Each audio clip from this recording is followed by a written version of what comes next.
สบายดีเฮามาพบกันอีกแล้วเนาะกับนา Start Your Dream สำหรับวิดีโอนี้ก็ยังแม่นการตัดต่อวิดีโอง่ายๆด้วยแอป KineMaster เนาะซึ่งว่าบทที่4นี้นาจะมาแนะนำเกี่ยวกับการใส่ข้อความเนาะหรือว่าตัวหนังสืองามๆในวิดีโอของเฮาเข้าไปเริ่มกันเลยก่อนอื่นให้ทานเปิดแอป KineMaster ขึ้นมาก่อนเลยหลังจากนั้นให้ทานกดเข้าไปที่หมายบวกตัวนี้เนาะโครงการวางของเขาตัวนี้คลิกเข้าไปเลยหลังจากนั้นให้ทานเลือกที่ 16:9 เนาะอัตราส่วน 16:9 เลยคลิกเลยแล้วให้ทานเข้าไปที่ปุ่มมีเดียเนาะเพื่อที่เขาจะเอารูปหรือว่าวิดีโอเข้ามาก่อนในโปรเจกต์ของเขาเนาะน่าจะขอเลือกเป็นรูปเนาะเพื่อที่จะเอาเข้ามาเป็นแบ็คกราวด์แล้วนาจะมาอธิบายเกี่ยวกับการใส่ตัวหนังสือหรือว่าข้อความในวิดีโอตัวนี้เนาะนาจะขอไปเลือกรูปก่อนเลยเนาะ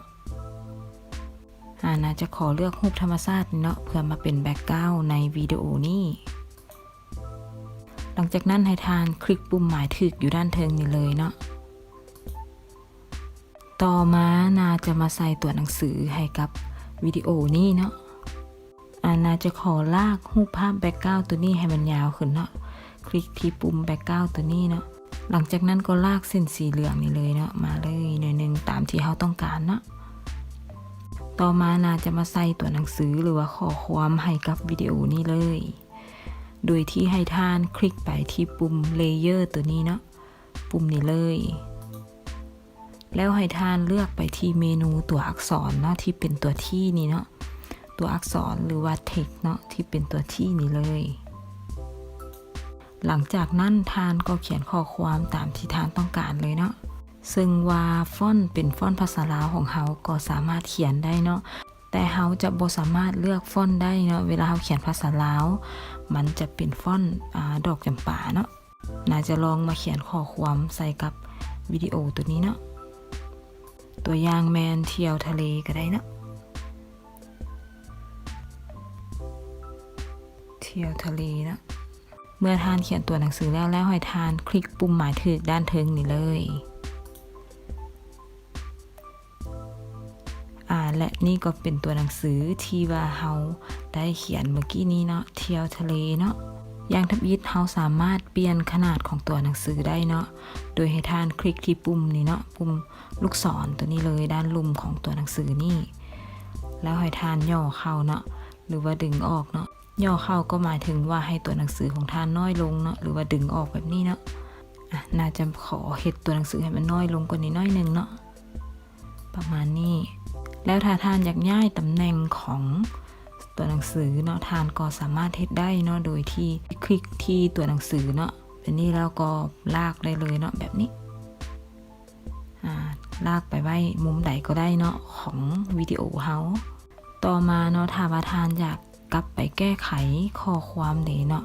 กลับไปแก้ไขตัวหนังสือตัวนี้ทานจะเข้าไปบนใดเนาะโดยทานเข้าไปที่เมนูด้านทึงนี้เนาะที่เป็นรูปคีย์บอร์ดนี่เลยคลิกเข้าไปเลยแล้วทานก็สามารถที่จะแก้ไขตัวหนังสือหรือว่าข้อความของทานได้ตามที่ทานต้องการเนาะเมื่อทานแก้ไขแล้วให้ทานคลิกปุ่มหมายถึกด้านทึงนี้อีกเลยต่อมาถ้าว่าทานอยากเปลี่ยนตำแหน่งของตัวหนังสือเนาะตำแหน่งโบได้หมายถึงตำแหน่งที่เลื่อนแบบนี้เนาะตำแหน่งนี้หมายถึงว่าจุดที่ว่าตัวหนังสือนี่จะอยู่เนาะจะเริ่มต้นให้มีตัวหนังสือนี่ขึ้นอยู่ช่วงใดของวิดีโอของเขาวิธีง่ายๆก็คือให้ทานคลิกเส้นตัวหนังสือด้านลุ่มนี่เลยเนาะให้เป็นสีเหลืองหลังจากนั้นทานก็กดจึ้งไว้ปึ๊ดนึงเนาะแล้วก็ลากไปจุดหรือว่าตำแหน่งที่ว่าทานต้องการเนาะให้ตัวหนังสือนี่อยู่เนาะซึ่งว่าเมื่อกี้มันอยู่แถวท้ายสุดของวิดีโอเนาะน่าจะย้ายมันมาแถวต้นวิดีโอเนาะแบบนี้เนาะแล้วก็วางต่อมาถ้าว่าเฮาอยากเปลี่ยนสีของข้อความหรือตัวหนังสือของเฮาจะเฮ็ดจังไดเนาะให้ทานเข้ามาที่เมนูสีด้านเทิงนี่เลยเนาะตัวนี้เลยจากนั้นทานจะเห็นว่ามันจะมีอยู่ประมาณ 4-5 เมนูให้เลือกเนาะก็คือสีด้านหน้านี่เนาะสีด้านหน้านี่หมายถึงสีตัวหนังสือที่เราเห็นในตอนนั้นเนาะซึ่งในตอนนี้สีของตัวหนังสือของนาแมนเป็นสีขาวเนาะ แต่ถ้าท่านอยากเปลี่ยนให้เป็นสีอื่นท่านก็สามารถเลือกได้ตามตัวนี้เนาะซึ่งมันมีหลายๆสีเลยให้ท่านเลือกเนาะสมมตินาอยากให้เป็นสีแดงเนาะหลังจากนั้นก็คลิกเลือกหมายถึกอยู่ด้านทึงนี้เลยเนาะจะเห็นว่าตัวหนังสือของเขาได้เปลี่ยนสีจากสีขาวเมื่อกี้เนาะเป็นสีแดงแบบนี้แล้วเราลองไปเบิ่งเมนูสีเบิ่งเนาะว่ามันมีแบบใดๆให้เลือกคลิกเข้าไปอีกเลยตัวนี้เนาะแมนสีเงาถ้าว่าท่านอยากให้ตัวหนังสือของท่านมีสีเงาขึ้นเนาะคลิกตัวนี้หมายถึงปิดเนาะแล้วเราท่านคลิกอีกบัตรหนึ่งหมายถึงเปิดเนาะเมื่อท่านเปิดเมนูของตัวนี้เนาะแท็บของตัวนี้แล้วท่านก็สามารถที่จะมาเลือกสีได้เนาะแต่ถ้าท่านปิดเนาะท่านก็จะบ่สามารถเลือกสีที่อยู่ในนี้ได้เนาะน่าจะลองใส่ให้เบิ่งเนาะสมมติว่านาจะเฮ็ดสีเงาให้เป็นสีขาวเนาะแล้วละคลิกหมายถึกเบิ่งเลยนะเขาจะไปพรีวิวเบิ่งเลยสีเงาเป็นแนวใดเป็นประมาณนี้เนาะหนังสือเฮาจะมีสีเงาเป็นสีขาวตัวนี้เบิ่งตัวต่อไปเลยตัวนี้เนาะจะเป็นสีเรืองแสงลองคลิกไปเบิ่งเลยเนาะให้ท่านคลิกเปิดสีเรืองแสงเนาะเบิ่งว่าเฮาสิเอาสีใดเป็นสีเรืองแสงเนาะลองให้มันเรืองแสงสีเหลืองมั้งเนาะจึงเห็นได้ง่ายคลิกสีเนาะแล้วคลิกตัวนี้ท่านจะเห็นว่าหนังสือของเฮาจะมีสีเรืองแสงมาสีเหลืองเพิ่มขึ้นมาเนาะตัวนี้และมาที่แท็บที่3เนาะก็คือโครงหางเนาะตัวนี้หมายถึงว่าขอบของตัวหนังสืออะไรเนาะท่านสามารถใส่ขอบของตัวหนังสือได้สมมุติว่านาอยากใส่ขอบของตัวหนังสือของเฮาให้เป็นสีดำเนาะคลิกเลือกสีดำเลยแล้วคลิกถึกเนาะจะเห็นว่าตัวหนังสือของเฮามีขอบขึ้นมาเพิ่มอีกเนาะแบบนี้แล้วมาเบิ่งตัวสุดท้ายเนาะก็คือตัวที่ว่าแท็บของแบ็คกราวด์นี่เนาะแท็บของแบ็คกราวด์นี่หมายถึงว่าเวลาท่านเลือกใส่สีเนาะในแท็บตัวนี้หมายถึงว่าทั้งหลังมันเนาะทั้งหลังตัวหนังสือของท่านจะเป็นแบ็คกราวด์สีนั่นเนาะสมมตินาลองใส่แบ็คกราวด์สีฟ้าอ่อนเนาะแบบนี้แล้วให้ท่านคลิกหมายถึกด้านทึงนี่นะจะเห็นได้ว่าตัวหนังสือของเฮาทั้งหลังมันมีแบ็คกราวด์สีฟ้าตัวนี้เนาะขึ้นมาเพิ่มเนาะแต่ถ้าเฮาใส่แบ็คกราวด์เนาะทั้งหลังตัวหนังสือเนาะมันจะเฮ็ดให้บ่เห็นภาพแบ็คกราวด์ของเฮาเนาะบ่เห็นภาพวิดีโอข้างหลังเนาะซึ่งในส่วนนี้ท่านก็สามารถที่จะไปปรับเนาะให้แบ็คกราวด์เฮาเป็นสีจางลงก็ได้เนาะคลิกเข้าไปใหม่เนาะซึ่งในจุดนี้ท่านก็สามารถปรับอัลฟาเนาะหมายความว่าท่านจะสามารถปรับความโปร่งใสของสีแบ็คกราวด์นั้นได้นะสมมตินาจะลองปรับลงมาเนาะลองไปเบิ่งพรีวิวอีกเบิ่งเลยเนาะจะเห็นได้ว่าแบ็คกราวด์สีฟ้าอ่อนเฮาเมื่อกี้เนาะมันได้ใสลงแล้วซึ่งว่าเวลาเฮาปรับอัลฟาลงเนาะเฮาจะสามารถแนมเห็นแบ็คกราวด์ทั้งหลังได้เนาะแบบนี้มาเบิ่งเมนูต่อไปเนาะเมนูต่อไปที่เป็นรูปมิตัดนี่หมายถึงว่าจังไดท่านลองคลิกเข้าไปเบิ่งเลยเนาะซึ่งเมนูที่ว่าตัดหรือว่าแยกนี่เนาะมันก็จะมีอยู่3อันให้เลือกก็คือตัดไปทางซ้ายของหัวอ่านเนาะตัดไปทางซ้ายของหัวอ่านหมายถึงว่าจังไดเนาะหมายถึงว่าเวลาท่านคลิกเลือกเมนูนี่เนาะมันจะตัดจากส่วนที่เป็นสีแดงนี่มากำซ้ายเบิดเลยเนาะนาลองคลิกให้เบิ่งเลยส่วนกำซ้ายนี่ก็หายไปแล้วเนาะถูกตัดไปแล้วถ้าว่าท่านมาเลือกเมนูตัดไปทางขวาเนาะส่วนของตัวนี้ก็จะหายไปเนาะส่วนจากเส้นสีแดงมาฝั่งขวาก็จะหายไปเบิดเนาะลองคลิกเลยแบบนี้เมื่อท่านคลิกเลือกเมนูที่แยกที่หัวอ่านนี่เนาะจะเฮ็ดให้ไฟล์ตัวหนังสือของท่านจากที่เป็น1ไฟล์นั้นจะกลายเป็น2ไฟล์เนาะลองคลิกเบิ่งเลยแบบนี้เนาะตัวหนังสือของท่านก็จะมีอยู่2ไฟล์เนาะซึ่งท่านสามารถที่จะย้ายมันไปบอนไหนก็ได้แบบนี้เนาะหมายถึงว่าข้อความทวิตเนาะเที่ยวทะเลทวิตเราสามารถเอามาใส่ในช่วงต้นของวิดีโอและเราสามารถแยกไฟล์ตัวนี้เอามาใส่แถวบอนไหนก็ได้เนาะหรือว่าเป็นท้ายวิดีโอของเราก็ได้เนาะ นี้น่าจะขอดึงข้อความนี้ให้ยาวขึ้นก่อนเนาะดึงข้อความนี้ให้ยาวขึ้นนี้หมายความว่าระยะเวลาในการแสดงตัวหนังสือตัวนี้จะยาวขึ้นซื่อๆเนาะตัวนี้แบบนี้เป็นต้นเขาเข้ามาเบิ่งเมนูต่อไปเลยเนาะต่อมาถ้าว่าทานอยากเปลี่ยนฟอนต์ตัวหนังสือเด้เนาะให้ทานเข้ามาที่เมนูตัวนี้เนาะเมนูตัวอักษรนี่เลยคลิกเข้าไปเลยแล้วทานก็สามารถที่จะเปลี่ยนฟอนต์ของตัวหนังสือได้เนาะแบบนี้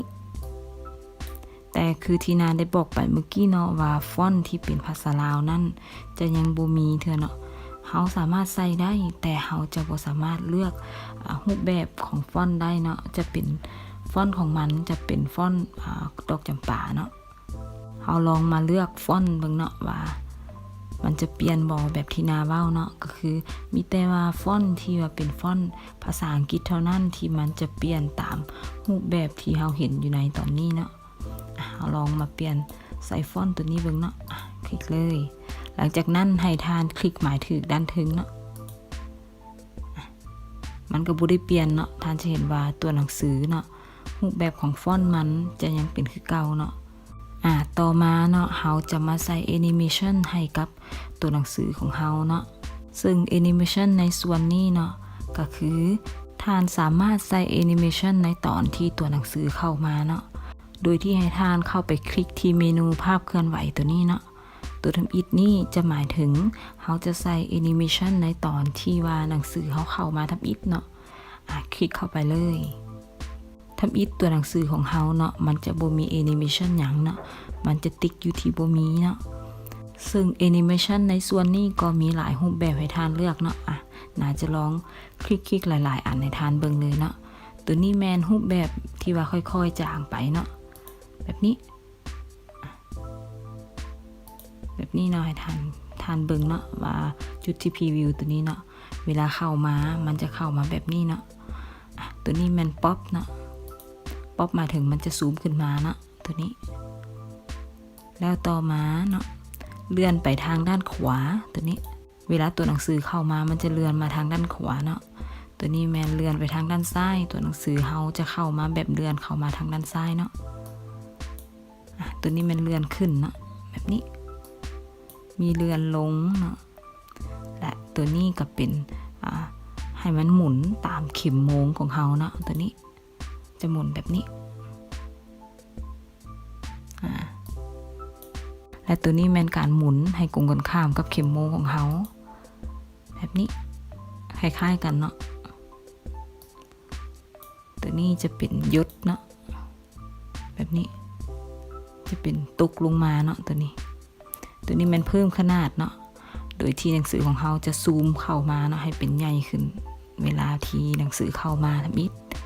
ตัวนี้แม่นเฮ็ดให้ขนาดมันน้อยลงเนาะลดขนาดลงแบบนี้ซูมออกซูมเข้าอะไรเนาะตัวนี้จะเป็นรวมกันมันจะแยกมาเป็น2อันเนาะแล้วมารวมแบบนี้และอันนี้ก็เป็นแอนิเมชันที่ว่าให้มันเขียนเทละโตเนาะแบบนี้ทานก็สามารถเลือกได้เนาะว่าเวลาที่ตัวหนังสือเข้ามาทำอิฐนั่นทานจะให้มันเข้ามาแบบใดเนาะน่าจะลองขอเลือกตัวหมุนตามเข็มโมงเนาะตัวนี้เมื่อทานเลือกแล้วให้ทานคลิกหมายถึงด้านเทิงนี่เลยเนาะเราจะลองมาพรีวิวกันเลยว่าเป็นแนวไหนกดพรีวิวเลยเนาะแบบนี้เนาะโอเคจะเห็นว่าเวลาตัวหนังสือเข้ามามันจะหมุนเข้ามาเนาะต่อมาแอนิเมชันตัวที่2เนาะให้กับตัวหนังสือของเฮาแมนเมื่อกี้เนาะเป็นแอนิเมชันที่ว่าตอนที่ว่าหนังสือเข้ามาเนาะหลังจากที่หนังสือเข้ามาแล้วดีเนาะเขาจะให้เป็นแอนิเมชันแบบใดโดยที่ให้ท่านคลิกไปที่เมนูที่2เนาะภาพเคลื่อนไหวทั้งหมดตัวนี้เนาะคลิกเข้าไปเลยในส่วนของแอนิเมชันตัวนี้เนาะก็มีหลายอันให้เลือกเนาะแบบนี้ตัวนี้แมนกระพริบซ่าๆเนาะตัวนี้เนาะแบบนี้แล้วละเวลามันเข้ามามันจะเป็นกระพริบจังซี่เนาะตัวนี้ตัวที่2แมนมันจะเป็นกระพริบไวๆเนาะตัวนี้ ต่อมาแม่นตัวนี้เป็นชีพจรเนาะลองเบิ่งเป็นคล้ายๆเป็นชีพจรของเฮาเต้นตึกๆเนาะ ตัวนี้แมนมันจะสั่นเนาะแบบนี้ตัวนี้แมนน้ำพุเนาะมันจะคล้ายเป็นน้ำตุกเนาะแบบนี้เลยคลิกตัวต่อไปเนาะน่าจะไปไวๆทานเบิ่งเลยเนาะตัวนี้จะเป็นเสียงกิ่งเนาะและตัวนี้จะเป็นรอยเนาะเวลามันเข้ามาแล้วเนาะตัวหนังสือมันหยุดอยู่มันจะลอยๆดิ่งๆดึงแบบนี้เนาะ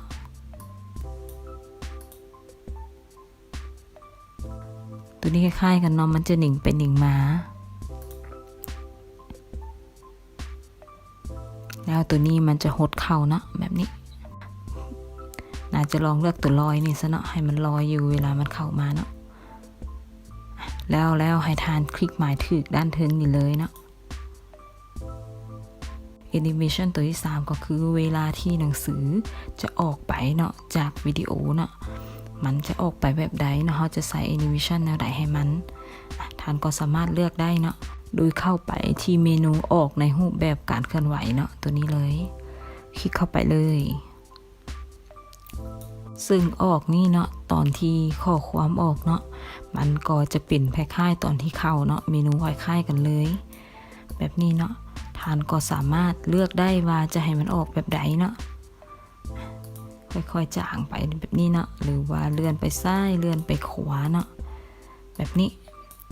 เลื่อนขึ้นเลื่อนลงเนาะหรือว่าหมุนตามเข็มโมงแบบนี้เนาะแล้วก็ออกไปเลยหมุนเข้ามาเนาะหนิ่งๆแล้วก็หมุนออกไปแบบนี้ก็ได้เนาะซึ่งน่าจะให้เบิ่งอยู่จุดนี้เนาะจุดของตัวเลขนี้เนาะซึ่งตัวเลขนี้หมายถึงเวลาเนาะเวลาตอนนี้นะตอนนี้แมนที่1เนาะถ้าว่าเฮาใส่เวลาตัวนี้ให้หลายขึ้นเนาะหมายถึงว่าการหมุนของตัวหนังสือนี่จะหมุนช้าลงเนาะแบบนี้และถ้าเฮาเปลี่ยนตัวเลขเนาะเวลานี่ให้น้อยลงดีเนาะลองใส่ 0.1 เบิ่งจะเห็นว่าตัวหนังสือของเราจะหมุนไวๆแบบนี้เนาะก็คือใส่เวลาหลายเนาะเขาปรับเวลาหลายตัวหนังสือก็จะช้าลงเวลาปรับเวลาที่มันน้อยลงตัวหนังสือก็จะไวขึ้นเนาะ Animation มันก็จะหนิ่งไวขึ้นนั่นเองแบบนี้เนาะหน้าขอเซตไว้อยู่ที่1เนาะ1ตัวนี้ก็ได้เนาะหมุนธรรมดาเนาะอยู่ที่1หลังจากนั้นก็ให้ทานคลิกถึกได้เลยเนาะแล้วมาเบิ่งในเมนูต่อไปเนาะเมนูอัลฟาเลยเนาะเมนูอัลฟาให้ทานคลิกเข้าเบิ่งเลยเนาะเมนูอัลฟานี่เนาะหมายถึงว่าเมนูที่เราสามารถปรับตัวหนังสือของเราให้เป็นทึบแสงบ่หรือว่าให้เป็นสีที่ว่าใสลงแบบนี้เนาะเวลาที่เราปรับค่าของอัลฟาให้มันน้อยลงเนาะตัวหนังสือของเราก็จะเป็นใสๆบางๆแบบนี้เนาะเวลาเราปรับให้สูงขึ้นเนาะตัวหนังสือของเราจะเป็นแบบทึบแสงตัวนี้เนาะแต่ปกตินากับบ่ได้ใส่พอสำใดเนาะเมนูนี้จะใส่อยู่เซตให้เป็น100เลยเนาะก็คือให้ตัวหนังสือเฮาเห็นแจ้งๆเลยหลังจากนั้นในทานคลิกหมายถึกตัวนี้เนาะต่อมาเฮาจะมาเบิ่งในเมนูต่อไปกันเลยเนาะซึ่งเมนูต่อมาแม่นเมนูหมุนเนาะตัวนี้คลิกเข้าไปเลยหมุนตัวนี้หมายถึงมันจะหมุนตัวหนังสือของเฮาเนาะน่าจะคลิกให้เบิ่งเนาะตัวนี้มันจะเฮ็ดให้หนังสือของเฮาปีนกลับเลยเนาะเมนูตัวนี้ส่วนเมนูตัวนี้หนังสือเฮาก็จะปีนกลับจากถึงลงมาลมเนาะแบบนี้นะปีนกลับคืนและในจุดนี้เนาะจุดของ2เมนูนี้หมุนนะทางด้านลมนี่หมุนนี่มันหมุนกลับลงมาเนาะแบบนี้ทานก็สามารถปรับได้เนาะปรับว่าบางทีเนาะทานอยากให้ตัวหนังสือทานหมุนเนาะหมุนซ้ายหมุนขวาอยู่ในแนวนอนแนวตั้งเนาะทานก็สามารถเลือกได้เนาะแบบนี้หลังจากทานเลือกแล้วก็ให้คลิกหมายถึกนี่เลยเฮาเบิ่งในเมนูต่อไปเนาะที่สำคัญกันเบิ่งเนาะตัวนี้เนาะก็เป็นเมนูที่ว่าเฮาจัดว่าเฮาสิให้หนังสือเฮาอยู่ทางซ้ายมือเนาะทางกลางหรือว่าทางฝั่งขวาเนาะตัวนี้คล้ายเป็นแบบใน Word ของเฮาเนาะโปรแกรม Word เลย เฮาเบิ่งเมนูสุดท้ายเนาะที่น่าจะแนะนำก็คือเมนูการเกลียเนาะตัวนี้ทานลองคลิกเข้าไปเบิ่งเนาะตัวนี้เมนูตัวนี้มันจะทานสามารถมาปรับได้เนาะว่าตัวหนังสือของท่านมักแบบใดเนาะแบบนี้คล้ายๆเป็นปรับแสงปรับเอียงตัวหนังสือเนาะท่านก็สามารถเข้ามาเลือกได้เนาะน่าจะลองกดให้เบิ่งเลยเนาะว่าเป็นแบบใดตัวนี้แมนโอเวอร์เลย์เนาะเป็นแบบใดเป็นแบบนี้เนาะสีตัวหนังสือของท่านก็จะเปลี่ยนไปเนาะคล้ายๆเป็นมิติขึ้นเนาะตัวนี้การแบ่งตัวแบบนี้เนาะให้ทานเบิ่งเลยเนาะเป็นประมาณนี้เนาะตัวมืดลงเนาะสว่างขึ้นเนาะแจ้งขึ้นแบบนี้เป็นต้นและตัวนี้ก็เป็นอัลฟาเนาะความทึบแสงเนาะของตัวหนังสือของเฮาแต่ปกติเนาะในเมนูตัวนี้นาก็บ่ค่อยได้ใส่เนาะน่าจะตั้งเป็นธรรมดาไปเลยเนาะจะไปปรับในส่วนอื่นเนาะคลิกหมายถึกไปเลยเราจะมาลองเลื่อนเบิ่งตัวหนังสือของเฮาอีกบัดนึงเนาะคลิกเลยนี่นะนิ่งๆๆๆเนาะแล้วเราก็หมุนไปเนาะแบบนี้อีกบัดนึงเนาะตัวหนังสือเข้ามาหมุนเนาะแล้วก็นิ่งแล้วเราก็หมุนออกเนาะแบบนี้และแล้วนี่เนาะก็เป็นการใส่ตัวหนังสือเนาะหรือว่าข้อความงามๆในวิดีโอของเฮาเนาะซึ่งท่านสามารถไปปรับแต่งปรับใส่กันได้เนาะมาฮอดนี่บทที่4ที่เกี่ยวกับการใส่ตัวหนังสือหรือว่าข้อความในวิดีโอของเฮาก็ได้หมดลงแล้วเนาะซึ่งบทที่5นั่นจะเป็นอย่างนั้นท่านก็อย่าลืมไปติดตามน้ำกันเนาะว่าน่าจะแนะนำหยังเกี่ยวกับแอป KineMaster อีกเนาะก่อนจากกันก็อย่าลืมกด Subscribe เนาะกดกระดิ่งให้ช่องของนาในเด้อแล้วเราจะมาพบกันใหม่ในคลิปต่อไปนา Start Your Dream บ๊ายบาย